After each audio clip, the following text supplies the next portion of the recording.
अगर आपको जीवन में चाहे लौकिक उन्नति प्राप्त करनी हो या पारलौकिक, प्रातःकालीन कम से कम सूर्य उदय होने के 2 घड़ी पहले, 24 दूनी 48 मिनट, अभी सूर्य उदय होने में 48 मिनट हैं, आपने सैया छोड़ दिया, इसके आगे नहीं। सूर्य उदय होने के 48 मिनट पहले आप सैया से हट जाएं। अगर आप रात्रि में जगे हैं तो सूर्य उदय होने के 48 मिनट बाद फिर आप सो जाएं। लेकिन वो जो बीच का समय प्रातःकालीन संध्या भुवन भास्कर भगवान पधार रहे हैं, वो आप सो रहे हो, तो आपकी आयु, आपका वैभव, आपकी बुद्धि, ये सब नष्ट होने लगती है, पता नहीं चलता। लोगों देखो कहां तेजवान चेहरे दिखाई दे रहे हैं, खूब तो सब खा पी रहे हो, खाने पीने क्या तेज एक अलग होता है, भागवतिक तेज अलग होता है। ब्रह्म मुहूर्त में उठे, प्रभु का स्मरण किया, जो 2-4 नाम ही सही, अपने बड़े बुजुर्गों को, गुरुजनों को भावना से प्रणाम किया। पहली बात, शरीर स्वस्थ रखने के लिए गर्म जल किया, हल्का, आधा लीटर से 1 लीटर तक जल पिया, भगवत भाव अर्पित करके वज्रासन में बैठकर।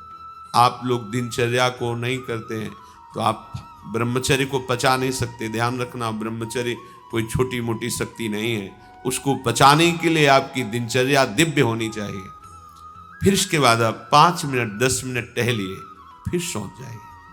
फिर जो शौचाचार की पवित्रता बताई गई उसके अनुसार आप स्नान आदि करके, पवित्र वस्त्र धारण करके, जैसे कोई महान व्यक्ति आ रहा है तो हम उसके आदर के लिए खड़े हो जाते हैं, ऐसे भुवन भास्कर पधार है, हाथ जोड़कर प्रणाम किया, अर्घ दान किया, गुरु मंत्र जपा आदि आदि। पढ़े हो आप कि हम तो 2-3 बजे तक जगे हैं, ऐसा अगर आप भजन में जगे हैं तो भी सूर्योदय के समय आप उठ जाइए। आपके गुरु आवे तो क्या आप सोते रहेंगे क्या?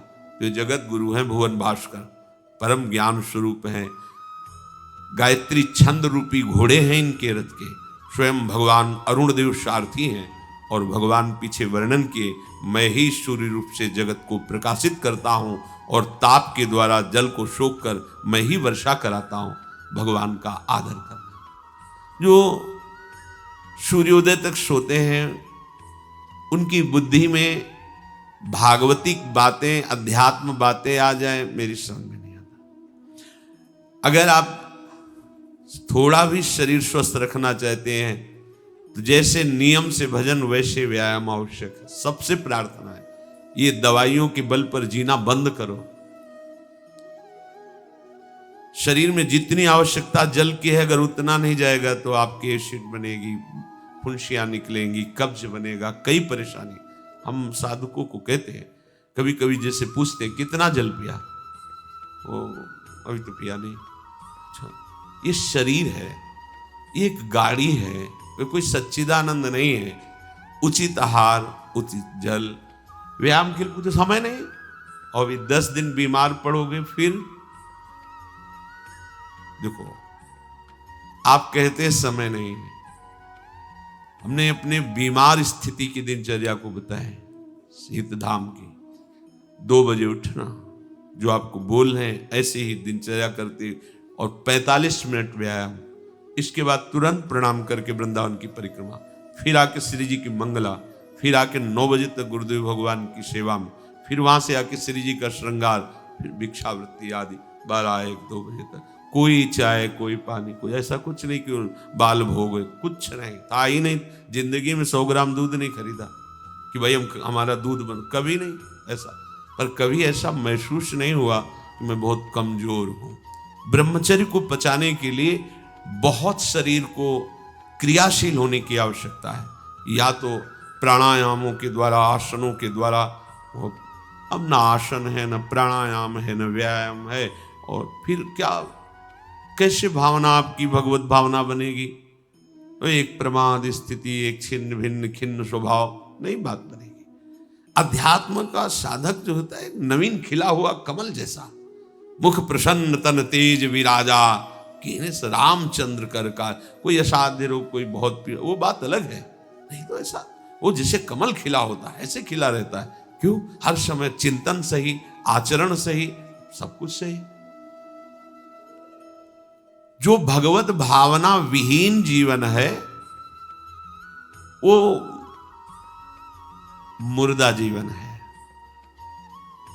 जिन हरि भगति हृदय नहीं आनी, जीवित सब समान ते प्राण। वो जान नहीं रहे, मुर्दे जैसा जीवन है। क्या जीवन का महत्व? वही गंदे भोगों को भोगना, उसी का चिंतन करना, और भोग भोगने वाले शरीर को स्वस्थ रखने के लिए विषय सामग्री इकट्ठी करना, इसके बाद मर जाना।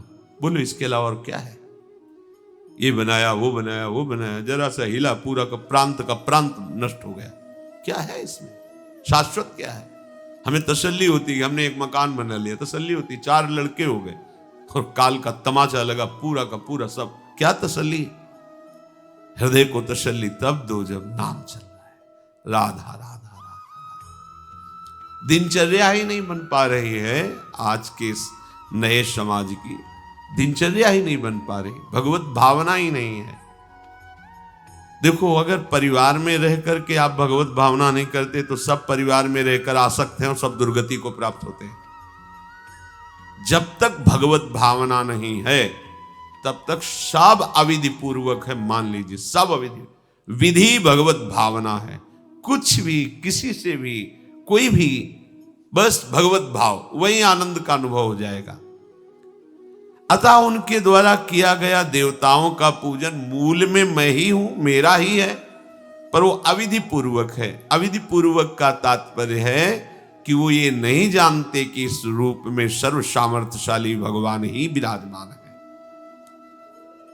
कभी कभी मंत्रों का ज्ञान नहीं होता, पूजन की सामग्री शुद्ध नहीं होती, भाव शुद्ध नहीं होता, इसलिए उनका पूजा सेवा आगे चल करके फल प्रदान नहीं कर पाता। प्रभु कह रहे, मेरे में रिझाने के लिए किसी पूजा सामग्री की या किसी धन संपत्ति की आवश्यकता नहीं। पिता को बस इतना ही चाहिए कि वो अपनापन करके दौड़ के उनकी गोद में बैठ जाए, बस अपनापन प्रभु को चाहिए। माया के भूल भुलैया से वापस लौटिए और एक बात केवल बैठ जाए अगर हृदय में कि मेरे प्रभु, अब मैं थक गया हूं, यहां कोई मुझे सहारा देने वाला नहीं, अपना नहीं, नाथ मुझे अपना बना लो। ये बहुत बड़ी बात है हृदय की। किसी के बहुत भाग्यशाली होगा उसके हृदय में बात आए, प्रभु उसकी रुचि का विषय बन जाते हैं। प्रभु जहां वो ऐसा भावना करता है और उसकी रुचि हो जाती है प्रभु में। जैसे हमारी विषयों में रुचि, ऐसे प्रभु में रुचि हो जाती है। अब वो जो भी करता सब पूजा हो जाती है। ये राह से जल्दी सबको समझ में नहीं आता। ध्यान दीजिए, भगवत भावना विहीन आप जो भी कर रहे हैं वो सब अविधि पूर्वक है, भगवान कह रहे हैं। अगर भगवत भावना युक्त है तो जो भी कर रहे हैं सब विधि पूर्वक। कर्माबाई जी ने, एक विधि विधान जानने वाले संत ने जब कहा कि आप तो बिना स्नान में बड़ा अपराध, ऐसे तुम कैसे बना पाओ? और वो प्रातः अपनी स्नान आदि दिनचर्या करने लगी तो विलंब हुआ। फिर खिचड़ी अमनिया की ठाकुर जी को, ठाकुर जी आए गोद में बैठ के, एक कवल ही पाए कि उधर पर्दा, भाग के ठाकुर जी गए। खिचड़ी लगी थी, पार्षदों ने कहा जय जय तो अभी भोग ही नहीं पधराया। फिर और बोले कर्मा भाई है ना, वो मुझे भोग लगाती, और पता नहीं उस महात्मा ने क्या समझा दिया विधि विधान, वो भोरी भारी हमारी भक्ता, वो अब नहाने धोने में समय लगाने लगी, इसलिए आज विलंब। देखो तुम जाओ और उनसे कह दो हम विधि विधानों से फंसने वाले नहीं, विधि विधान हमें कोई फांस नहीं सकता है। एक प्रेम फांस है जिसमें मैं फंस जाता हूं। बिना किसी बंधन के अगर ये बंधते हैं उसका नाम है प्रेम डोरी। जय श्री भट्ट प्रेम रस बंधन, क्यों छूटे दृढ़ फंद, बसो मेरे नैनन में दो चंद। ये बात सबकी समझ में नहीं आती। जाओ उनको कह दो जैसे वो बनाती थी वैसे ही बनावे। पूरा अविधि है। अगर शास्त्रीय सिद्धांत से दे देखो अविधि है, पर वो महान विधि है जो भगवान को आसक्त कर लिया। कौन सी विधि? मेरे अपने प्रभु, मेरे प्यारे रात में भूखे रहते होंगे, ये भाव। भगवत भाव विहीन जितना जो कुछ आप कहोगे कि कैसे अविधि पूर्वक भगवान कह रहे हैं। देखो, जब मथुरा के ब्राह्मणों को भगवत पार्षद सखाओं ने निवेदन किया कि भगवान श्री कृष्ण और बलराम आज इधर ही गाय चराने आए हैं और वो भूखे हैं, आप थोड़ा सा कुछ भोजन सामग्री दे दीजिए। ऐसे देखा कि ग्वारिया है, बात ही नहीं की, अधिकारी ही नहीं समझा, बात का अधिकारी नहीं समझा। ऐसा नहीं कि इनको पता न चला हो कि भगवान का अवतार है, क्योंकि जब भगवान अवतरित हुए सबको पता था कि भगवान अवतरित हुए हैं। प्रायः सबको पता था, सबको। जैसे वायु शीतल चलती तो सबके अंगों में लगती है, इसलिए महान प्रकृति उल्लसित होकर नृत्य कर रही थी आनंद में जब भगवान का प्रादुर्भाव हुआ। और उन्होंने बाद में स्वीकार किया कि मैंने महापुरुषों से सुना था कि भगवान पधारे हैं, पर मेरा कितना दुर्भाग्य कि वो स्वयं यज्ञ भोक्ता भगवान आगे जैसे कहे, आम ही सर्वयज्ञानाम भोक्ता च प्रभुरेव च, समस्त यज्ञों का भोक्ता मैं हूं।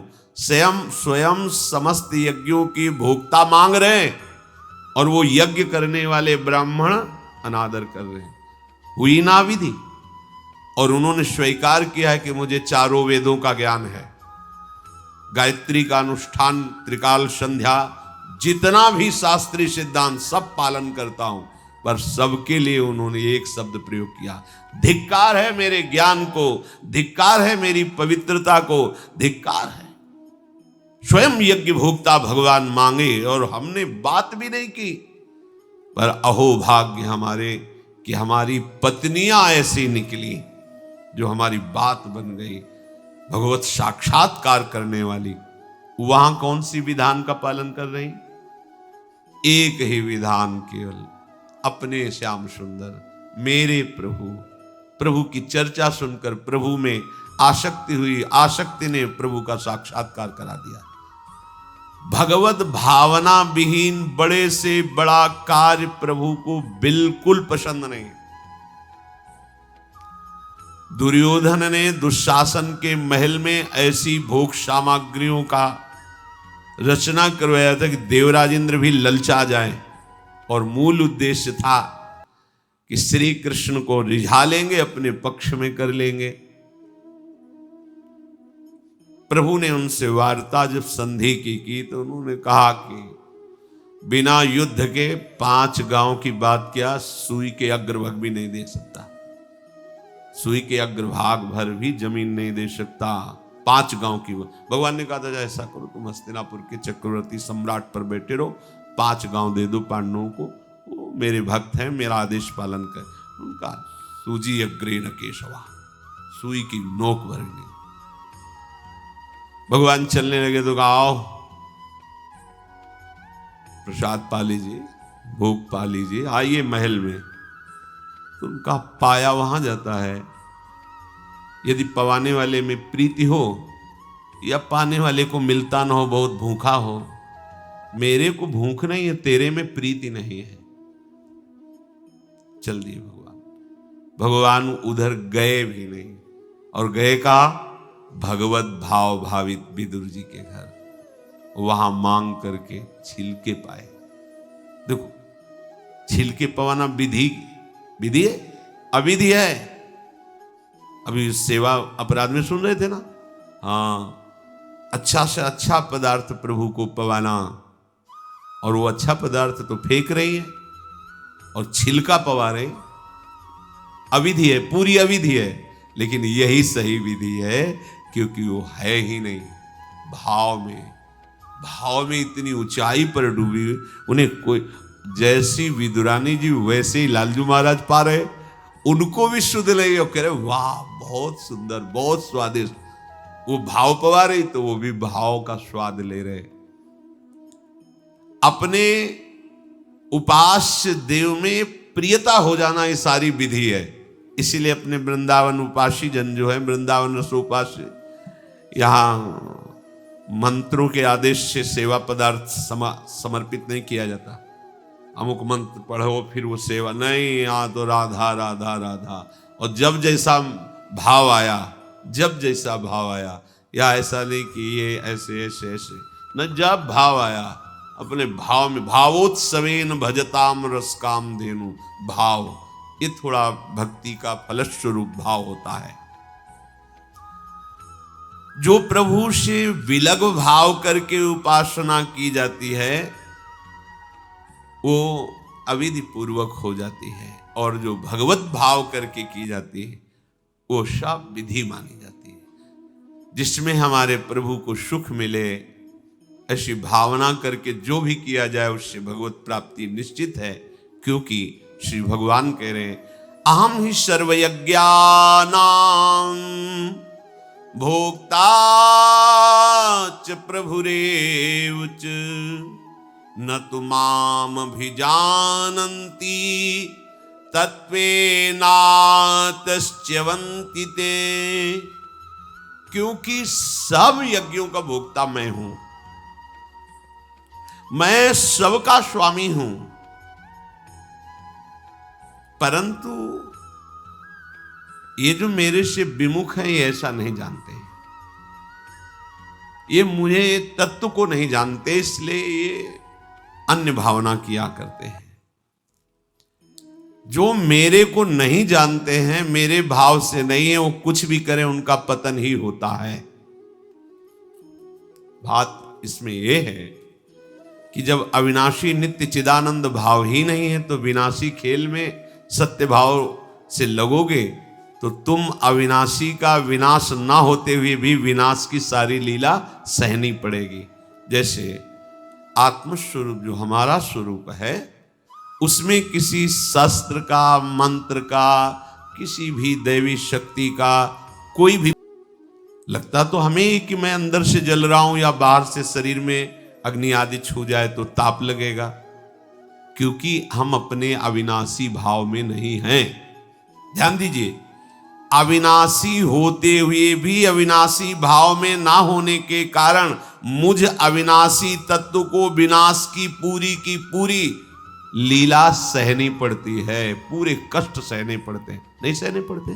देखो आप, जन्म मरण मेरा थोड़ी होता है, मेरा स्वरूप नयनम छिन्नन्ति शस्त्राणि नयनम दहति पावकः न चैनम क्लेदयन्त्यापो न शोषयति मारुता, पर हो रहा है।